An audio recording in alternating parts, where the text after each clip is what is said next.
Hoy ha concluido la reunión de la gestora. Quería comunicarles que el pasado fin de semana ya se concluyó el trabajo de las dos ponencias que están preparando, tanto, por un lado, el borrador de los estatutos como el borrador de la comisión, en este caso, de estrategia, que ya ha sido enviado a los consejeros generales y que, como bien saben, es solamente un borrador que no depende de la gestora, que depende de las dos comisiones que han sido encargadas de desarrollarlo, que ahora, el próximo sábado, se procederá al debate de las enmiendas que puedan y que hayan enviado, en este caso, los consejeros, y que posteriormente se enviará, en este caso, a toda la afiliación, porque son los afiliados los que tienen la última palabra, porque son los afiliados los que tendrán el poder de establecer el último periodo de enmiendas o lo que es lo mismo, la redacción final tanto de los estatutos como de la ponencia de estrategia. Más allá de esto, decirles también que la gestora continuará durante esta semana y las siguientes la ruta por los distintos territorios de España para escuchar, para seguir escuchando, porque eso es lo que hace esta gestora, escuchar a los afiliados de las distintas provincias, ver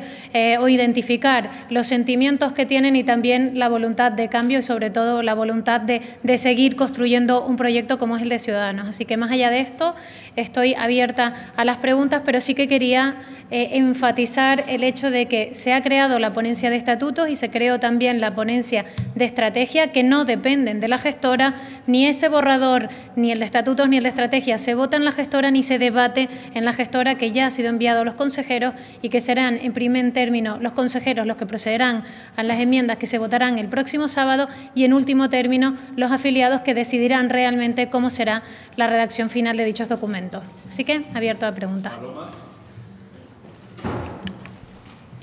Hola, ¿qué tal, portavoz? Yo quería preguntarle por el famoso PIN parental que está en boca de todo el mundo, porque en Murcia hay una instrucción de la Consejería de Educación que dirige el PP para implementarlo, que dio esa instrucción ya al inicio de curso. Ciudadanos a priori parece no estar de acuerdo, pero yo quería saber, dado que aunque la consejería depende del PP, forma parte de un gobierno de coalición, si ustedes van a activar algún mecanismo o pueden hacer algo en concreto para frenar la implementación total, ¿no? Y a colación de esto también quería preguntarle una valoración que ha hecho hoy Victoria Rosell, que, como sabe, ahora forma parte del nuevo Gobierno de España como delegada para la violencia de género, que habla incluso de aplicar un 155 en Murcia, por entender que se da una situación similar a la que hemos visto pues en Cataluña, ¿no? Que dice que la actuación unilateral puede quebrantar el ordenamiento jurídico por parte de un Gobierno. Gracias. Primero decir que nos empieza, y digo nos empieza y también personalizo, me empieza a parecer un poco vergonzoso, incluso de falta de respeto a la ciudadanía, el intentar banalizar algo tan importante como es la educación de nuestros hijos. Nosotros no creemos que las trincheras que están intentando cavar ni el Partido Socialista ni Vox sean las adecuadas para un país que mira hacia el futuro. Nosotros estamos de acuerdo con que hay complementos, es decir, por un lado hay que defender y hay que seguir defendiendo el derecho que tienen los padres a decidir sobre muchos aspectos de la educación de sus hijos, pero esto no contradice, sino que va de la mano con los derechos que tienen los niños a recibir una educación plural en valores democráticos. Quien intente disociar estos dos aspectos es que no está entendiendo cómo tiene que ir el futuro de nuestro país. Repito, es complementario el derecho, defender el derecho de los padres a determinar o a decidir sobre ciertos aspectos de la educación de sus hijos, pero también el derecho de los niños a tener una educación plural en valores democráticos. Eso va de la mano y eso es lo que está haciendo en este caso, lo que hemos defendido en Murcia, que se priorice en este caso que sean complementarias y no entrar en el debate de separación y de trincheras al que nos está intentando llevar tanto el Partido Socialista con su gobierno, además con Podemos y Vox. Nos preocupa además porque nosotros llevamos años defendiendo que tiene que haber un pacto educativo para que precisamente la educación no esté dentro de ese debate de tirarse los trastos a la cabeza de la vida política. Por eso vamos a seguir reclamándolo hasta el final. Un país que se precie y que busque tener un futuro tiene que tener un pacto de Estado por la educación, el cual vamos a seguir defendiendo. En cuanto a las declaraciones de la señora Rosell, que forma parte de ese gobierno del Partido Socialista y Podemos, me parece curioso que hable de la aplicación de un 155 a un gobierno que está en este caso defendiendo la Constitución y los valores democráticos y que no hayan levantado la mano ni se hayan preocupado cuando, por ejemplo, a niños en Cataluña se les hacía levantar la mano si eran hijos de guardias civiles. Qué curioso.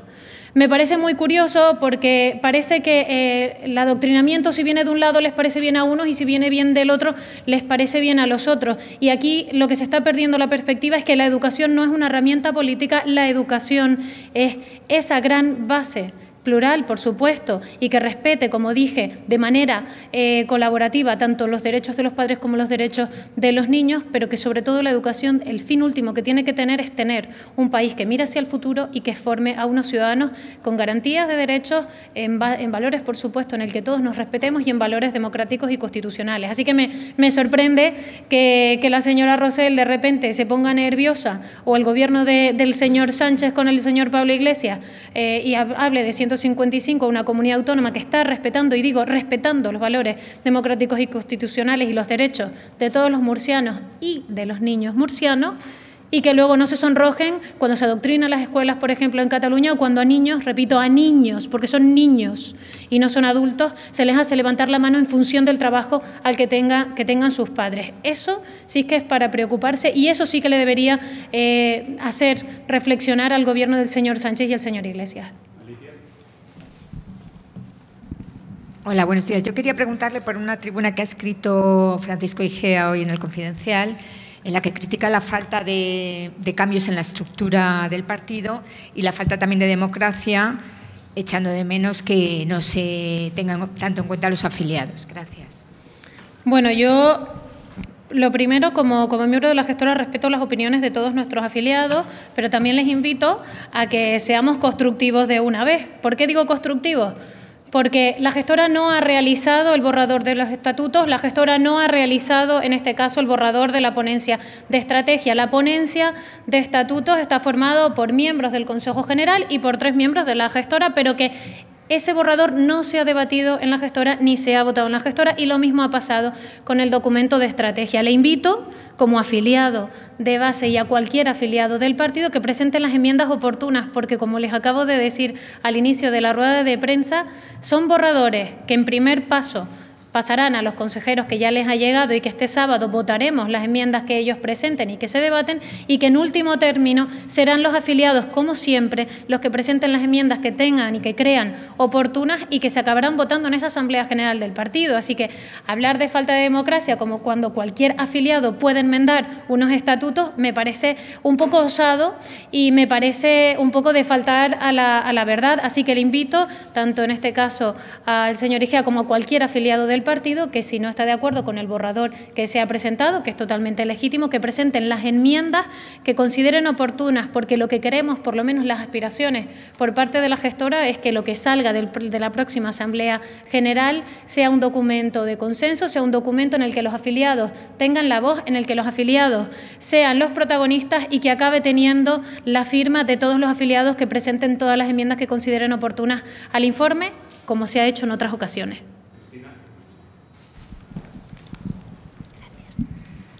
Hola, buenas tardes. Sí, yo quería preguntarle por una propuesta que ha hecho Vox en el Congreso, que sería ilegalizar a los partidos que en sus estatutos expresen su voluntad de romper España. Hablan de Junts y Esquerra, si a ustedes les parece bien esa propuesta. Y luego, retomando la pregunta de Paloma, no me ha quedado claro. ¿Ustedes están de acuerdo con esa orden que emitió la Consejería de Educación para que los padres den su consentimiento expreso en determinados contenidos y actividades complementarias o no? ¿Sí o no? Gracias. En cuanto a los posicionamientos o las ideas que en este caso tenga el partido Vox, pues tendrán que preguntárselas a ellos el por qué y el por qué lo hacen. Nosotros lo que tenemos claro es que vamos a seguir defendiendo ese corte, por ejemplo, en el sistema electoral, con ese 3%, que por otra parte ya está en otros países de la Unión Europea, en los cuales además se garantizaría que la Cámara, en este caso el Parlamento Nacional, obedece y trabaja en base a criterios siempre de ámbito nacional y de interés común, y no, en este caso, al final, a a pequeños intereses que acaban coartando el principio de igualdad de todo el territorio español y el derecho que prevé la Constitución de que todos los ciudadanos de nuestro país son iguales independientemente de donde está el territorio. Así que seguiremos defendiendo esa valoración o ese cambio en la ley electoral, que por otra parte dejaría fuera algunos de los partidos que está indicando en este caso Vox, en este caso solo del Parlamento Nacional, pero no porque haya una direccionalidad continua, sino porque precisamente a esos partidos también les parece bien que en sus sistemas autonómicos haya cortes autonómicos, cortes para acceder a los parlamentos autonómicos, así que simplemente es continuar con el criterio. Y en cuanto a lo que usted hablaba sobre el debate que está intentando confrontar y que está intentando llevar a toda la ciudadanía, tanto el señor Sánchez, el gobierno del señor Sánchez Iglesias, con el señor Abascal, nosotros nos vamos a reiterar en nuestra posición. No hay que renunciar. Es que me niego a pensar que estamos en una sociedad en la que todo tiene que ser o blanco o negro.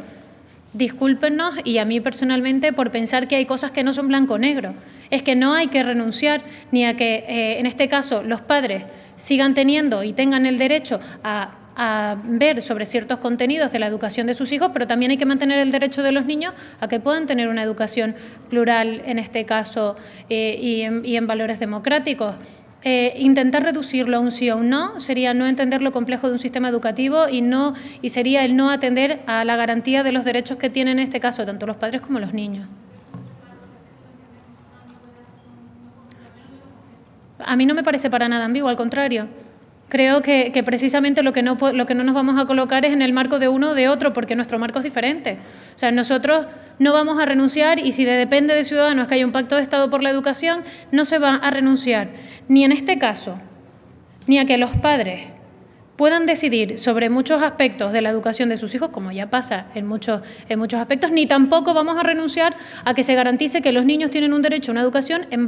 pluralidad, en valores democráticos. No se tiene que renunciar. Es como los que quieren reducir el mapa político a izquierdas y derechas. Pues no, hay otras formas de pensar también, y también hay otras formas de trabajar. Y también marca una reflexión. Si los extremismos hasta el momento y los adoctrinamientos que hemos visto y que vamos denunciando hace 14 años en Cataluña, no nos han llevado a un pacto de Estado por la educación, ¿por qué tenemos que pensar que el volver a encasillarnos en los extremos va a hacer que podamos llegar a un consenso de futuro y común como tiene que ser el pacto de Estado por la educación? Nosotros lo que hemos dicho, y es lo que además acabo de ratificar a la pregunta de su compañera en cuestión de las declaraciones del gobierno del señor Sánchez y del señor Iglesias, es que nos parece curioso que quieran enmendar a la plana a una comunidad que está respetando los valores democráticos y constitucionales y, sin embargo, no estén en este caso actuando en aquellos lugares en los que sí que está habiendo adoctrinamiento en las escuelas. Disculpe que insista en la pregunta, si está de acuerdo o no en la orden de la Consejería de Educación de la Comunidad de Murcia, que implantaba en parte este PIN parental. Eso por un lado. Y en segundo le quería preguntar por una decisión de la gestora, que fue una serie de nombramientos y ceses la semana pasada. Y yo quería preguntar si esto se decidió el lunes o si fue después, por qué se suspendió la rueda de prensa que había convocada y cuántos ceses ha supuesto esa serie de nombramientos, porque algunos era por vacantes y otro era por ceses.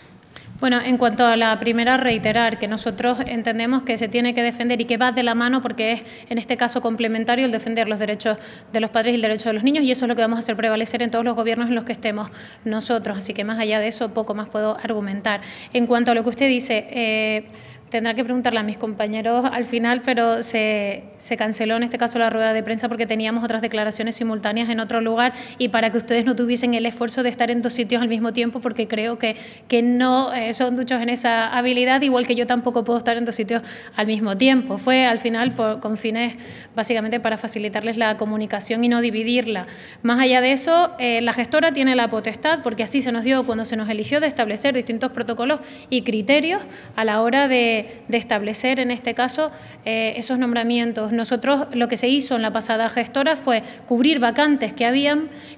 en este caso y que se tenían que completar, y por los dos casos que usted me alude en concreto, pues decirle que nosotros el criterio que hemos establecido es, por un lado, que aquellas personas que han perdido su acta y que ya no están en un órgano institucional orgánico a nivel nacional, pues entendemos que que tienen que ser en este caso sustituidos, como ha pasado en Asturias y como ha pasado en Castilla-La Mancha, que por otra parte han sido sustituidos, y digo sustituidos hasta marzo, porque luego con la nueva dirección se verá en este caso cómo se implementarán y seguramente habrán procesos para cambiar los comités, pero en este marco temporal las sustituciones han sido ni más ni menos que por el portavoz en el Ayuntamiento de Oviedo, que obtiene y que tiene un cargo institucional relevante, y en el caso de Castilla-La Mancha por la portavoz en las Cortes de Castilla-La Mancha. Es decir, el criterio que se ha establecido es cuando uno ha perdido su acta y cuando uno ya no está en el órgano de dirección nacional, pues se ha intentado sustituir, y los criterios que hemos establecido han sido que sean bien órganos institucionales de relevancia en esos sitios o que formen parte, en este caso, de la dirección nacional.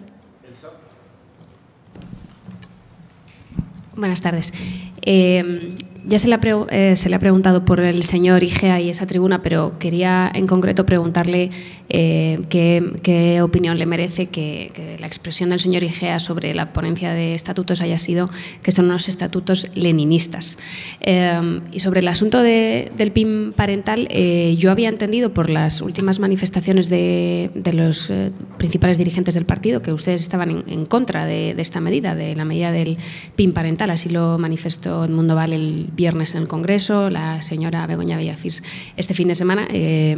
Ahora me ha quedado alguna duda, pero me gustaría que nos aclarara si efectivamente ustedes están en contra de esta medida. Gracias. Estamos en contra de los adoctrinamientos y eso ya lo estamos defendiendo desde hace 14 años, no es una novedad. Otra cosa es que lo quieran haber extrapolado al debate de manera interesada, tanto el señor Sánchez como en este caso Vox, para ponerlo en el debate político. Pero nosotros llevamos 14 años combatiendo el adoctrinamiento de las escuelas y vamos a seguir combatiéndolo, pero eso no es óbice para decir que no hay algo complementario, como ya pasa en la actualidad, que es defender los derechos de los niños y los derechos de los padres en este caso.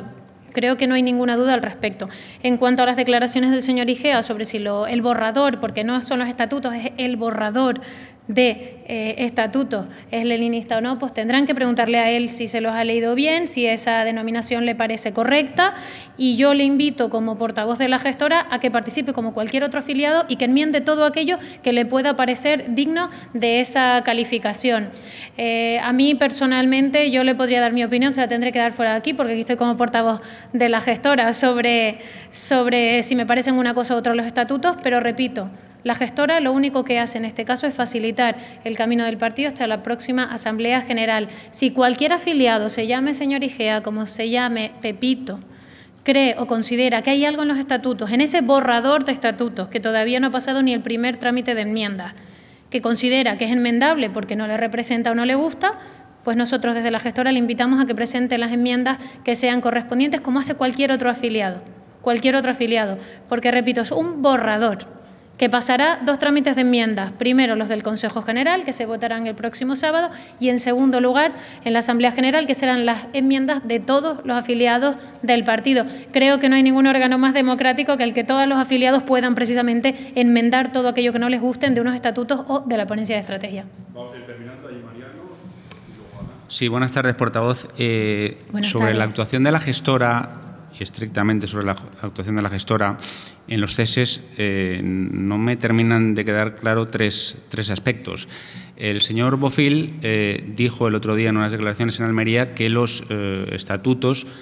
obligaban a la gestora a ceses como el de Ignacio Prendes. Me gustaría que nos detallase qué artículo obliga a un cese así, no qué artículo permite, que por supuesto que permite, sino qué artículo no le deja más remedio a la gestora que actuar así. En segundo lugar, ¿por qué usted, que también como el señor Prendes perdió, y como dicho sea de paso, 47 personas perdieron su cargo público el pasado 10 de noviembre, ha sido nombrada portavoz de la gestora? Y en tercer lugar, ¿por qué los señores Joan Mesquida y Beatriz Pino, que forman parte de esas 47 personas que perdieron su cargo público, han sido nombrados portavoces, han sido nombrados por la misma gestora para el mismo cargo del que se cesa al señor Prendes? Gracias. Vale. En primer lugar, en cuanto al señor Bofill, el presidente de la gestora lo que quería decir es que a nosotros con la elección de la gestora se nos da la potestad de establecer el criterio en este caso para tomar las decisiones durante este tiempo, y el criterio que se estableció por parte de la gestora, que es la potestad que así nos dieron cuando se nos eligió, fue que para, en este caso, aquellos diputados que hayan perdido su acta o que ya no estén en la dirección nacional del partido, pues sean en este caso sustituidos por cargos institucionales institucionales relevantes de ese lugar, o por otro lado que formen parte de la dirección nacional. Y ahí enlazo con lo que usted hacía referencia en cuanto a mi compañera, la señora Pino, y al señor Mesquida. Son miembros de la gestora, por tanto son miembros de la dirección nacional hasta el próximo marzo, y tanto la portavocía en Baleares como la portavocía, en este caso, en Galicia, estaban vacantes, así que simplemente ha sido cubrir en ese caso, siguiendo los criterios que la gestora estableció, que repito son o que sean cargos institucionales relevantes de ese lugar o que sean miembros de la dirección nacional, en este caso enmarcada en la gestora. Y en cuanto a por qué se me eligió a mí como portavoz, pues son los consejeros generales los que eligieron a esta gestora, así que tendremos que decirle a los consejeros generales del Consejo General que por qué decidieron votar una lista en la que yo era, en este caso, candidata a ser portavoz, porque antes de la votación a esta gestora se leyó, en este caso, la candidatura y el puesto que iba a ocupar cada persona. Así que han sido de manera democrática los consejeros de nuestro Consejo General los que han decidido que yo ocupe la portavocía de esta institución y que todos los miembros y mis compañeros de la gestora estemos en dicha gestora. El señor Manuel Valls está negociando con el PP una plataforma para presentarse juntos a las próximas elecciones catalanas. Yo quería saber si Ciudadanos descarta completamente presentarse con ellos. Primero, en cuanto a lo que negocie el señor Valls y el señor Casado, pues tendremos que preguntarle a ellos, por favor, pregúntenle a ellos y así nos cuentan exactamente el detalle de esas conversaciones, porque si no nos preguntan al final a ciegas y poco podremos hablar sobre eso que están hablando que nosotros desconocemos. Y también decirle que el señor Valls no pertenece a nuestro partido, con lo cual no hay vinculación, fue una persona independiente, en un momento dado formó parte de nuestra candidatura y él está estableciendo su línea política de manera independiente, así que tendrán que ser el señor Valls y el señor Casado quienes expliquen primero de qué están hablando, si no sería comentar sobre rumores y no lo podemos hacer. Es que como no sabemos ni siquiera lo que han hablado, yo no le puedo decir si descarto o no descarto algo que ni siquiera sé si se está hablando o no. Lo hemos visto publicado hoy, pero creo que uno de los portavoces de los implicados ha salido recientemente, hace unos minutos, diciendo que no es cierto que existan esas comunicaciones. Así que esto de hacer valoraciones sobre cosas de oídas, que incluso algunos de los integrantes desmienten, pues comprendan que no es demasiado serio, por lo menos que yo no lo puedo hacer siendo portavoz de la gestora. De cara a la agenda internacional que comienza este lunes del nuevo gobierno, le quería preguntar cómo valoran estos intentos de negociaciones para cambiar el déficit y todo el resto de asuntos. ¿Me puede repetir la pregunta, por favor? Que ¿Cómo valoran la actuación en la agenda internacional del nuevo gobierno de Pedro Sánchez? ¿De la agenda internacional? Sí, en Bruselas, que está ahora la señora Calviño.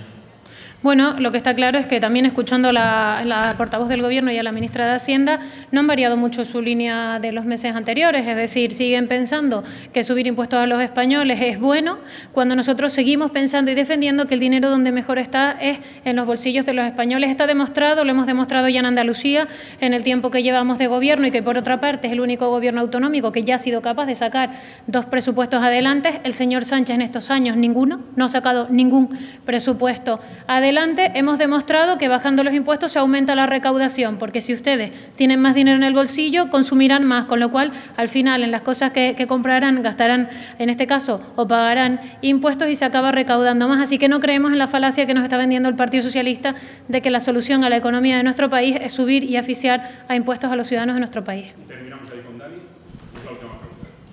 Buenos días, portavoz. Muy breve. Estaba releyendo las notas y, vamos, me ha quedado claro la postura de Ciudadanos, que es combinar los derechos de los niños con el derecho que tienen los padres, ¿no? Ambos recogidos por la Convención de la Infancia, creo que es, por la Constitución, pero por ser pragmáticos respecto a la orden en concreto que sale del Gobierno de Murcia, que también es su gobierno, no sé si ustedes tienen previsto algún mecanismo para intentar frenar esa orden en concreto. Le pregunto por la orden en concreto, si van a frenarla o no. Gracias. Nosotros vamos a trabajar en los gobiernos también en los que estemos para que se vele por lo que ya comentamos, con que es complementario en este caso defender los derechos de los padres y los derechos de los niños. Para nosotros no hay que renunciarlo y estemos en el gobierno en el que estemos, vamos a seguir defendiendo esa posibilidad y esa posición.